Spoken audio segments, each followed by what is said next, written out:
अस्सलाम वालेकुम जी, मैं हमारी अली, आप देख रहे हैं मेरा चैनल। इशाल फातिमा केस में नए सबूत सामने आ चुके हैं। माँ और बेटी के दरमियान आखिरी वक्त में क्या बातचीत हुई।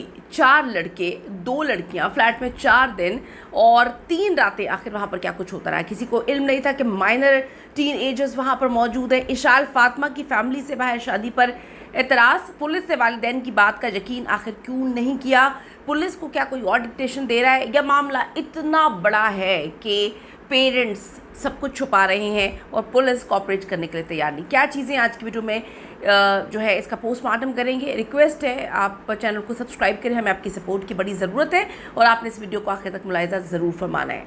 चीख मारती थी एक बार और चिमट जाती थी।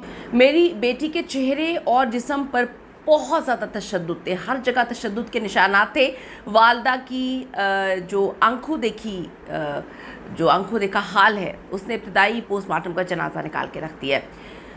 वो कहती हैं कि इतने ज़ख़म थे, इतने चोटों के निशान थे, इतना तशद्दुद किया गया था मेरी बेटी के जिस्म पर, इसमें से तो कुछ भी पोस्टमार्टम रिपोर्ट में नहीं आया।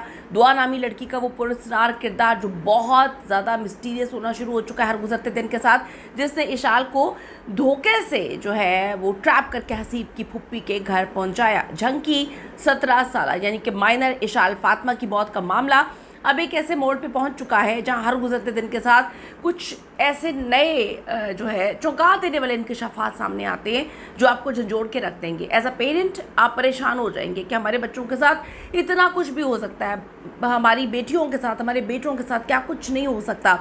अब एक ऐसे मोड़ पे पहुंच चुका है सारा मामला जहां पुलिस की जो मनगढ़ंत कहानियां हैं और माफिया का गठजोड़ है वो भी बेनकाब होना शुरू हो गया। लेकिन सवाल यहाँ पर यह है कि माफिया तक हमारे बच्चे कैसे पहुँचते हैं। वो घरों में आके तो नहीं लेके जाते, हमारे बच्चों को ट्रैप किया जाता है। अब किन बच्चों को ट्रैप किया जाता है ये एक अलग स्टोरी है। हमें सबसे पहले मैं ये बात बोलूँगी, इशाल को तो वापस नहीं लेकर आ सकते, ब्लेम गेम्स तो साइड पे रखने चलती रहेंगी। हमें अपने बच्चों के साथ इतनी दोस्ती करनी है कि हमारे बच्चे जो है किसी भी ऐसे इंसान के हाथ ना लगे जो बड़े इजीली हमारे बच्चों को ट्रैप कर ले। हमारे बच्चों को असाबी दिमागी तौर पर इतना मजबूत होना है कि हमारे बच्चे इस तरह के गिरोह के हाथों जो है, जो गिरोह होता है ये इस तरह के गैंग्स के हाथों ट्रैप ना हो सके।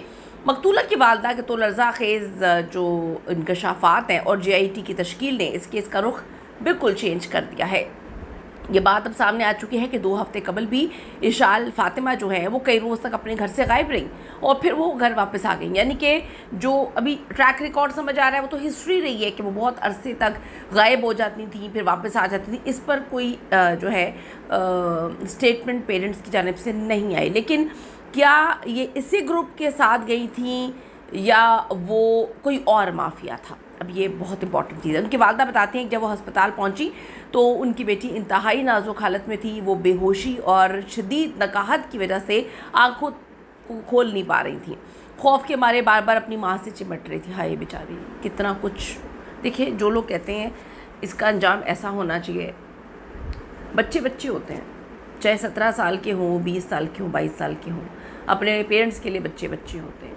कोई भी पेरेंट्स अपने बच्चों को इस बुरी हालत में नहीं देख सकता और आप अपने माँ बाप को अपने ऐसे वक्त में देखकर टूट जाते हैं। मैं फिर ये बात बोलूँगी, एजुकेशन बच्चों के साथ अपनी कम्युनिकेशन बहुत ज़्यादा ज़रूरी है। बेचारी बार बार चिमट रही थी।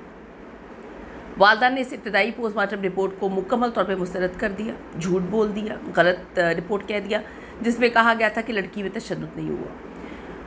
वो कहते हैं जी जो इब्तदाई पोस्टमार्टम रिपोर्ट है कि तशद्दुद नहीं हुआ और माँ कहती है कि तशद्दुद हुआ है। माँ का कहना है कि आखिरी गुस्ल देते वक्त उन्होंने खुद अपनी आंखों से इशाल के चेहरे और इशाल के पूरे जिस्म पर शदीद तशद्दुद देखा। ज़दोकोब के वाज़े निशानात मौजूद थे। तो फिर पुलिस ने किस तरह से इब्तदाई पोस्टमार्टम रिपोर्ट जो है वो मुरतब कर दी, बना दी कि उसमें तशद्दुद का कोई असर नहीं है, एक निशान नहीं है जिस्म पर। इशाल छठी जमात से शुगर यानी डायबिटिक थी और उसे बाकायदगी से इंसुलिन की ज़रूरत रहती थी।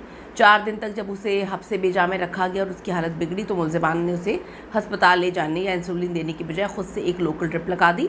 इस गैर पेशावराना ड्रिप की वजह से उसकी हालत सुधरने की बजाय मज़ीद गैर हो गई। ये माँ का मौक़िफ़, पेरेंट्स का मौक़िफ़ है। जब मासूम बेटी की मैयत अस्पताल में पड़ी थी तब पुलिस अफसर ने गमज़दा वालिद को गाड़ी में बिठा के एक ख़ुद से बनाई गई स्टोरी मनगढ़ंत दरख्वास्त पर ज़बरदस्ती दस्तखत करवाने के लिए दबाव डाला। ये किस तरह का रवैया पुलिस का? ये मतलब ये तो इंतहाई गैर अखलाकी है। अब उनके वालिद कहते हैं, ये क्लेम कर रहे हैं, पुलिस ये बयानियाँ बनाने की कोशिश कर रही थी कि लड़की अपनी मर्ज़ी से गई थी और वहाँ किसी नशा आवर गोली के ओवरडोज की वजह से लड़की मरी। इसका मतलब ये है कि पुलिस डे 1 से ही मुल्ज़िमान को बचाने का खेल खेल रही है। इसका मतलब ये है कि जो मुल्ज़िमान जो टुच्चे से हमें नज़र आए हैं बेगैरत 4, इनका कहीं ना कहीं कोई ना कोई बड़ा ताल्लुक़ है। इसीलिए तो पुलिस सारे के सारे मामले को जो है वो चेंज कर रही थी। उनके वालिद ने इतना बड़ा क्लेम किया है कि पुलिस पहले दिन से ताउन नहीं कर रही थी, इनको बचाने की कोशिश कर रही थी। उनके वालिद ने क्लेम किया है कि हमारी बच्ची के साथ जिनसी ज़्यादती हुई है और ये झूठी इब्तदाई पोस्टमार्टम रिपोर्ट है। उसके बाद वालदा कहती हैं कि तशद्दुद नहीं लिखा हुआ, मेरी बेटी का जिस्म ज़ख्मों से भरा हुआ था। पहले ये सिर्फ अगवा का मुकदमा था, लेकिन अब FIR में जना बिल जबर, मुश्तरका ज़्यादती और कत्ल की दफ़ात 302 की संगीन दफ़ात शामिल की गई हैं। पुलिस का मौक़िफ़ है कि जी जना बिल जबर जो है इसका मतलब ये नहीं है कि उसके साथ ज़्यादती हुई है। केस की शफाफ तफ्तीश के लिए 8 आला अफसरान पर मुश्तमिल एक GIT तश्कील दी गई है। और ये वालिदैन जब मीडिया पे केस आया और बार बार बोल रहे थे कि हम पुलिस से बिल्कुल भी सेटिस्फाइड नहीं है, पुलिस जो है वो हमें झूठी कहानी पर जो है हमारी सिग्नेचर करवा रही है, एक अलग नैरेटिव बना के पेश कर रही है। तो अब ये GIT बनाई गई है, जय वकुआ का दौरा करेगी, CCTV फुटेजेस जमा करेगी, दोबारा से डिजिटल पोस्टमार्टम के लिए मेडिकल बोर्ड बनाया जाएगा। अब जी डिटेल पोस्टमार्टम के लिए मेडिकल जो है वो बोर्ड बनाया जाएगा। डिजिटल तरीके से अब एक एक चीज़ का जो है वो जायज़ा लिया जाएगा, एक एक चीज़ को देखा जाएगा। अब सारी की सारी जदीद टेक्नोलॉजी जो है वो इस्तेमाल की जाएगी।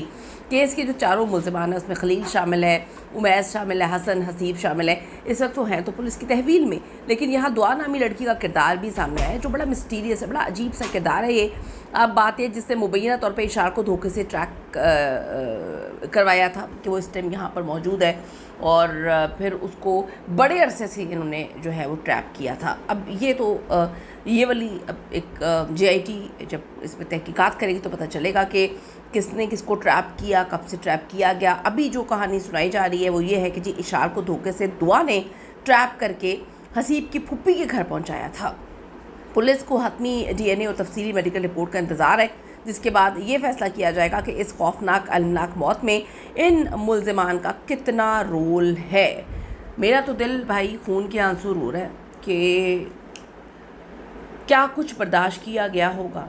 कोई भी इंसान इस तरह की मौत डिज़र्व नहीं करता, कोई भी इंसान इतनी छोटी उम्र में मौत डिज़र्व नहीं करता।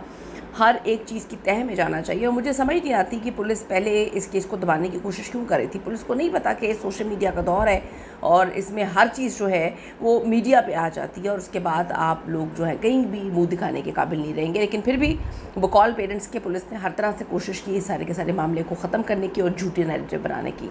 इस पर आपकी क्या ओपिनियन, अपनी कीमती राय इस हवाले से ज़रूर दीजिएगा। आपको क्या मामला लग रहा है। See you in the next video. Allah ने के बाद।